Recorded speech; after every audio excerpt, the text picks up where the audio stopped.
ഈ E D എന്ന് പറയുന്നത് കൂടുതലും മാനസികമായിട്ടുള്ള പ്രശ്നങ്ങൾ കൊണ്ട്, ആങ്സൈറ്റി കൊണ്ട് ഉണ്ടാകുന്നതാണ് എന്നുള്ളതാണ് നമ്മൾ മനസ്സിലാക്കേണ്ടത്. നമ്മുടെ ബന്ധുക്കൾ ആരെങ്കിലും അല്ലെങ്കിൽ സുഹൃത്തുക്കൾ ആകസ്മികമായിട്ട് മരണപ്പെട്ടു എന്ന് പെട്ടെന്നൊരു വാർത്ത കേട്ടു. തീർച്ചയായിട്ടും ആ വാർത്ത കേട്ട് കഴിഞ്ഞാൽ എത്ര സെക്സ് ചെയ്യാൻ തയ്യാറായി നിൽക്കുന്ന ഒരാളാണെന്നുണ്ടെങ്കിലും ഇറക്ഷൻ സംഭവിക്കാതെ പോകും. ആൻറ്റി ഡിപ്രസൻസും ആൻറ്റി ആങ്സൈറ്റി മരുന്നുകളുമൊക്കെ പലപ്പോഴും ആവശ്യമായിട്ട് വരും. ഈ മരുന്നുകൾ കൊണ്ട് മാത്രമേ പലപ്പോഴും ഇങ്ങനെയുള്ള രോഗികളെ അതിൽ നിന്ന് മുക്തരാക്കി കൊണ്ടുവരാൻ പറ്റുള്ളൂ. ഇ ഡി പലർക്കും വലിയൊരു പ്രശ്നമായിട്ടുള്ളൊരു കാര്യമാണ്, ഇറക്ടൈൽ ഡിസ്ഫങ്ഷൻ. ഡോക്ടർമാരുടെ അടുത്ത് തുറന്ന് പറയാനായിട്ടത് മടിയാണ്.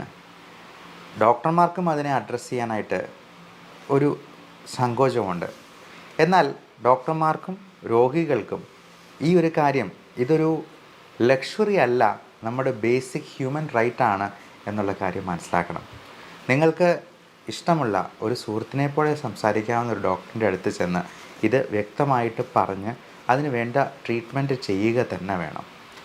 ഈ ഇ ഡി എന്ന് പറയുന്നത് കൂടുതലും മാനസികമായിട്ടുള്ള പ്രശ്നങ്ങൾ കൊണ്ട്, ആങ്സൈറ്റി കൊണ്ട് ഉണ്ടാകുന്നതാണ് എന്നുള്ളതാണ് നമ്മൾ മനസ്സിലാക്കേണ്ടത്. അതിനൊരു ഉദാഹരണവും ഞാൻ പറയാം. ഇപ്പോൾ സെക്സ് ചെയ്യാനായിട്ട് തയ്യാറായി നിൽക്കുന്ന സമയത്ത് നമ്മുടെ കട്ടിലിനിടയിൽ ഒരു പാമ്പിനെ കണ്ടെന്ന് വിചാരിക്കുക. എല്ലാം റെഡിയായിട്ട് നിൽക്കുമ്പോൾ ആ സമയത്ത് പെട്ടെന്ന് നമ്മുടെ ഇമോഷൻ ഒന്ന് ചേഞ്ച് ചെയ്യുന്നാൽ, നമ്മുടെ കോൺസെൻട്രേഷൻ ഒന്ന് ഡൈവേർട്ടായി പോയി കഴിഞ്ഞാൽ പിന്നെ നമുക്ക് സെക്സ് ചെയ്യാൻ കഴിയുമോ? അതുപോട്ടെ, നമ്മുടെ അടുത്ത ആരെങ്കിലും മരിച്ചു എന്നറിയുവാണ്, നമ്മുടെ ബന്ധുക്കൾ ആരെങ്കിലും അല്ലെങ്കിൽ സുഹൃത്തുക്കൾ ആകസ്മികമായിട്ട് മരണപ്പെട്ടു എന്ന് പെട്ടെന്നൊരു വാർത്ത കേട്ടു. തീർച്ചയായിട്ടും ആ വാർത്ത കേട്ട് കഴിഞ്ഞാൽ എത്ര സെക്സ് ചെയ്യാൻ തയ്യാറായി നിൽക്കുന്ന ഒരാളാണെന്നുണ്ടെങ്കിലും ഇറക്ഷൻ സംഭവിക്കാതെ പോകും. സെക്സിൽ പുരുഷനും സ്ത്രീയും രണ്ട് തരത്തിലുള്ള റോൾസാണ് പ്ലേ ചെയ്യുന്നത്. സ്ത്രീ അതിനകത്തൊരു പാസീവ് പാർട്ട്ണർ മാത്രമാണ്, അതിൽ പുരുഷനാണ് ആക്റ്റീവ് പാർട്ട്ണറായിട്ടുള്ളത്. അപ്പോൾ പുരുഷന് ഇറക്ഷൻ ഉണ്ടാവണമെങ്കിൽ അദ്ദേഹത്തിൻ്റെ മാനസിക നില അത്രയധികം കോൺസെൻട്രേറ്റഡ് ആയിട്ട് അതിനു വേണ്ടി സന്നദ്ധരായിരിക്കണം. അപ്പോൾ അതിന് പലപ്പോഴും പറ്റാതെ വരുമ്പോൾ നമ്മൾ തന്നെ നമ്മുടെ മനസ്സിനെ ഓർമ്മിപ്പിക്കേണ്ട ഒരു കാര്യമുണ്ട്. ഇത് സാധാരണ രീതിയിലുള്ള പ്രകൃതിയുടെ ചോദന പ്രകാരം ഉണ്ടാകുന്ന ഒരു പ്രതിഭാസമാണ്. നമ്മൾ ഭക്ഷണം കഴിക്കുന്ന പോലെ അല്ലെങ്കിൽ മൂത്രം ഒഴിക്കുന്നത് പോലെ തന്നെ അത്രയും സിമ്പിളായിട്ടൊരു കാര്യമാണ് എന്ന് നമ്മുടെ മനസ്സിനെ ഓർമ്മിപ്പിക്കണം. ഇതൊരു സിമ്പിൾ കാര്യമാണ് എന്ന് ഓർമ്മിപ്പിച്ചുകൊണ്ട് തന്നെ ഇതിലേക്ക് പോകാനായിട്ട് ശ്രദ്ധിക്കുക. അതല്ല ഇതൊരു വലിയ കാര്യമാണ് എന്നിങ്ങനെ ആലോചിച്ച് തന്നെ അത് ചെയ്യുമ്പോൾ തീർച്ചയായിട്ടും അതിനകത്ത് അപാകതകൾ ഉണ്ടാകാനുള്ള സാധ്യതയുണ്ട്. ഇത് ശരിയാവുമോ എന്നിങ്ങനെ പേടിച്ച് മിക്കവാറുമൊക്കെ ഗൾഫിൽ ജോലി ചെയ്യുന്നവരുമൊക്കെ നാട്ടിൽ വരുമ്പം അഭിമുഖീകരിക്കുന്നൊരു വലിയ പ്രശ്നമാണ്. നാട്ടിൽ വന്നു ഒരു മാസത്തേക്ക് ലീവിന് വന്നത്, അത് ഒരാഴ്ച കഴിഞ്ഞു 2 ആഴ്ച കഴിഞ്ഞു ശരിയാവുന്നില്ല. അങ്ങനെ ശരിയാകാതെ വന്നു കഴിഞ്ഞപ്പോഴത്തേക്കും ആദ്യത്തെ 1-2 പ്രാവശ്യം കഴിഞ്ഞപ്പോൾ തന്നെ പിന്നെ ഭയങ്കര പേടിയായി. പിന്നെ ഓരോ പ്രാവശ്യം ചെല്ലുമ്പോഴും ഇത് ശരിയാവുമോ എന്നുള്ള പേടിക്കുകയും ചെയ്യും, ശരിയാകാതെ പോവുകയും ചെയ്യും. അപ്പോൾ ഇങ്ങനെയുള്ളപ്പോൾ നമുക്ക് വളരെ എഫക്റ്റീവായിട്ടുള്ള ചില മരുന്നുകൾ കൊണ്ട് ഇതിനെ ഒന്ന് മാനേജ് ചെയ്യാനായിട്ട് കഴിയും. ഏറ്റവും പ്രധാനമായിട്ടും നമ്മൾ ഇതിനുള്ള വൈറ്റമിൻ സപ്ലിമെൻറ്റ് കൊടുക്കാറുണ്ട്. L-ആർജിനിൻ, കോഎൻസൈം Q. ഇതൊക്കെ നമ്മുടെ രക്തയോട്ടം പ്രോപ്പർ ആകാനായിട്ടും വേറെ ബ്ലോക്കുകളൊന്നും ഉണ്ടാകാതിരിക്കാനും ഒക്കെ സഹായിക്കുന്ന സംഗതിയാണ്. ലിംഗത്തിലേക്ക് നല്ല രക്തയോട്ടം ഉണ്ടായിരുന്നാൽ മാത്രമേ ഈ പറഞ്ഞ പോലെ നല്ല ഇറക്ഷൻ ഉണ്ടാകത്തുള്ളൂ. അതുപോലെ തന്നെയാണ് പ്രീമച്വർ ഇജാക്കുലേഷനും. അതിന് കൂടുതൽ സമയം കിട്ടാനായിട്ട് ഉള്ള കുറച്ച് ടെക്നിക്കുകളുണ്ട്. ഇങ്ങനെയുള്ള കാര്യങ്ങളെല്ലാം നമ്മൾ വിശദമായിട്ട് പലപ്പോഴും പറഞ്ഞു കൊടുക്കാറുണ്ട്. നമുക്ക് എല്ലാ കാര്യങ്ങളും ഒരു വീഡിയോയിൽ സംഗ്രഹിച്ച് പറയുക എന്ന് പറയുന്നത് പ്രാക്ടിക്കലി പോസിബിൾ അല്ല. അപ്പോൾ നമ്മുടെ അടുത്ത് ഇപ്പോൾ ഓൺലൈൻ കൺസൾട്ടേഷനായിട്ട് എടുത്ത് വരുന്ന പേഷ്യൻസിനാണെന്നുണ്ടെങ്കിലും വിശദമായിട്ട് എൻ്റെ കാര്യങ്ങളെല്ലാം എക്സ്പ്ലെയിൻ ചെയ്ത് കൊടുത്ത് അതിനുള്ള ട്രീറ്റ്മെൻറ്റ് കൊടുക്കുമ്പോഴേക്കും ആൾ ഫുള്ളി ഓക്കെ ആയി പോകുന്ന ഒരു കാര്യം നമുക്കും സന്തോഷകരമായിട്ടുള്ള ഒരു സംഗതിയാണ്.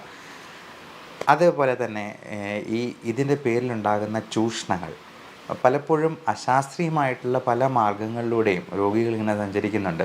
ഇതിനുള്ള പല തരത്തിലുള്ള പരസ്യങ്ങളും കണ്ട് അതിൽ നിന്നും പൈസ ചിലവാക്കി ചിലപ്പോൾ ആരോഗ്യം കൂടെ നഷ്ടമാക്കി വരുന്ന ഒരു കാഴ്ചയും നമ്മൾ കാണാറുണ്ട്. മനസ്സിലാക്കുക, 1993 വയാഗ്ര കണ്ടുപിടിച്ചത്. ഈ വയാഗ്ര അടങ്ങിയിട്ടുള്ള പല രീതിയിൽ അടങ്ങിയിട്ടുള്ള പല തരത്തിലുള്ള മരുന്നുകളും പല പേരുകളിൽ പലയിടത്തായിട്ട് ഡിസ്ട്രിബ്യൂട്ട് ചെയ്യുന്നുണ്ട്. എന്നാൽ ഈ വയാഗ്ര ഒരു പ്രത്യേക ഡോസിൽ തന്നെ കഴിച്ചില്ല എന്നുണ്ടെങ്കിൽ ഒത്തിരി ഡോസ് കൂട്ടി കഴിച്ചാൽ, പ്രത്യേകിച്ച് 50 വയസ്സ് കഴിഞ്ഞിട്ടുള്ള ഡയബറ്റീസോ ഹൈപ്പർ ടെൻഷനോ ഒക്കെ ഉള്ള ആൾക്കാർക്ക് അത് ഒത്തിരി കഴിച്ചു കഴിഞ്ഞാൽ ഹാർട്ട് അറ്റാക്ക് വരെ വരാനുള്ള സാധ്യതയുണ്ട് എന്നുള്ളത് പ്രത്യേകം ഓർമ്മിപ്പിക്കുന്നു. അതോടൊപ്പം നമുക്ക് ആങ്സൈറ്റി കുറയ്ക്കാനുള്ള മരുന്നുകളും ചിലപ്പോൾ ഇതിൻ്റെ കൂടെ ആവശ്യമായിട്ട് വന്നേക്കാം. കാരണം ആ ആങ്സൈറ്റി കുറച്ചില്ല എന്നുണ്ടെങ്കിൽ ഒരിക്കലും ഫലപ്രദമായിട്ടൊരു സെക്ഷൽ ഇൻ്റർകോഴ്സ് പ്രാപിക്കാതെ വരും. ആളുകൾ ഇതിനു വേണ്ടി എത്രമാത്രം പൈസ ചിലവാക്കുന്നു എന്നുള്ളത് ചിലപ്പം നമ്മളെ തന്നെ ഞെട്ടിപ്പിക്കുന്നതാണ്. മുമ്പ് ഒരു പേഷ്യൻ്റ് വന്നപ്പോൾ പറഞ്ഞാണ്, ടൈഗർ ടെസ്റ്റിസിന് വേണ്ടി പുള്ളി ലക്ഷങ്ങളാണ് പിടിച്ചത്. 1-2 ലക്ഷം രൂപ കൊടുത്ത് ടൈഗർ ടെസ്റ്റിസ് വാങ്ങിച്ച് എങ്ങനെ ഉപയോഗിച്ചു എന്നുള്ളത് ഞാൻ ചോദിക്കാൻ പോയില്ല. കാര്യം ഇങ്ങനെയുള്ള അബദ്ധ ധാരണകളാണ് നമ്മുടെ നാട്ടിൽ പല പുരുഷന്മാരും വെച്ച് പുലർത്തുന്നതെന്നുള്ളതാണ്. അപ്പോൾ പുരുഷന് ശരിക്ക് പെർഫോം ചെയ്യാൻ പറ്റില്ലെങ്കിൽ സ്ത്രീ ഇട്ടിട്ട് പോകുമോ, ഭാര്യ വല്ലവരുടെയും കൂടെ പോകുമോ എന്നുള്ളൊരു പേടി ഒരു വശത്ത്. ഇതെല്ലാം ചേർന്ന വല്ലാത്തൊരു സിറ്റുവേഷനിലാണ് പല രോഗികളും നമ്മൾ വന്ന് കാണാറുള്ളത്. അപ്പോൾ ഇതിന് ശാസ്ത്രീയമായ പിന്തുണയുള്ള ഒരു ചികിത്സാ ശാഖയിൽ നിന്ന് തന്നെ ട്രീറ്റ്മെൻറ്റ് എടുക്കാനായിട്ട് പ്രത്യേകമായിട്ട് ശ്രദ്ധിക്കുക. ഏറ്റവും കൂടുതൽ ഇതിന് ഓർഗാനിക്കായിട്ടുള്ള ഫങ്ഷണൽ ഇ ഡി എന്നും ഓർഗാനിക് ഇ ഡി എന്നും രണ്ടായിട്ട് തിരിക്കാം. ഫങ്ഷണൽ ഇ ഡി ആണ് ഞാൻ ആദ്യം പറഞ്ഞ ആങ്സൈറ്റി മൂലമുള്ള, ഉത്കണ്ഠ മൂലമുള്ള പ്രശ്നങ്ങൾ. ഓർഗാനിക് ഇ ഡിയിൽ ഏറ്റവും കൂടുതൽ കാരണം വരുന്നത് പ്രമേഹമാണ്. 2 പുകവലിയാണ്. പുകവലിയും പ്രമേഹവും എല്ലാം രക്തക്കൊഴലുകളെ ചുരുക്കുന്നതാണ്. അതുപോലെ ഹൈപ്പർ ടെൻഷൻ പോലുള്ള കാര്യങ്ങൾ, ഒത്തിരി അമിതവണ്ണം ഉള്ളവർക്ക് ടെസ്റ്റോസ്റ്ററോൺ ലെവൽ കുറഞ്ഞു പോകും. ഫാറ്റി ലിവർ ഉള്ളവർക്ക് ഒക്കെ ഇത്തരത്തിലുള്ള പ്രശ്നങ്ങളുണ്ടാകാൻ സാധ്യതയുണ്ട്. അപ്പോൾ വെയിറ്റ് കുറയ്ക്കുക എന്നുള്ളതും നല്ല എക്സസൈസ് ചെയ്യുക എന്നുള്ളതും ടെസ്റ്റോസ്റ്ററോണിനെ ബൂസ്റ്റ് ചെയ്യാൻ അത്യാവശ്യം വേണ്ട കാര്യങ്ങളാണ്. ഇനി അടുത്ത കാര്യം, പലപ്പോഴും തൈറോയിഡിൻ്റെ അബ്നോർമാലിറ്റി മൂലം പല ആൾക്കാർക്കും ഈ പറഞ്ഞ ഈ സെക്ഷുവലായിട്ടുള്ള ഫീലിങ്സിൽ മാറ്റം വരാറുണ്ട്. അത് സ്ത്രീകൾക്കാണെങ്കിലും പുരുഷന്മാർക്കാണെങ്കിലും തൈറോയിഡിൻ്റെ പ്രവർത്തനം കറക്റ്റാണോ എന്ന് ഉറപ്പ് വരുത്തണം. അതേപോലെ 50 വയസ്സ് കഴിഞ്ഞിട്ടുള്ള പുരുഷന്മാരിൽ പ്രോസ്റ്റേറ്റ് ഗ്രന്ഥികളിൽ വീക്കം ഉണ്ടാകുമ്പോഴത്തേക്കും ടെസ്റ്റോസ്റ്ററോൺ ലെവൽ കുറയാം, ഹോർമോൺ ലെവലിൽ ഇംബാലൻസ് ഉണ്ടാകാം. അപ്പോൾ അതും പ്രത്യേകമായിട്ട് നോക്കേണ്ടതാണ്. ഇനി ഇതിനോട് താല്പര്യമില്ലാത്ത, അപ്പോൾ ഹോമോസെക്ഷുവാലിറ്റിയിൽ താല്പര്യമുള്ള ആൾക്കാരുണ്ടാകാം, പിന്നെ മറ്റു തരത്തിലുള്ള മാനസിക പ്രശ്നങ്ങളുള്ളവരുണ്ടാകാം. അപ്പോൾ അങ്ങനെയുള്ളവരൊക്കെ ഒരു ഐഡൻറ്റിറ്റി ക്രൈസിസിലൊക്കെ ഇരിക്കുന്ന ആൾക്കാർക്കും ഈ സെക്ഷൽ പ്രോബ്ലം ഒരു വലിയ പ്രഹേളികയായിട്ട്, ഒരു ചോദ്യചിഹ്നമായിട്ട് അവരുടെ മുമ്പിൽ നിൽക്കും. അത് അങ്ങനെയുള്ളവരെ നമുക്ക് കറക്റ്റ് ചെയ്യാനായിട്ട് റിപ്പീറ്റഡ് ആയിട്ടുള്ള കൗൺസിലിംഗ് സെഷൻസും സിറ്റിങ്സും ഒക്കെ വേണ്ടി വരുന്നതായിട്ട്. വേറൊരു പ്രത്യേകതരം കണ്ടീഷനുണ്ട്, POIS, post orgasmic illness syndrome എന്ന് പറഞ്ഞാൽ.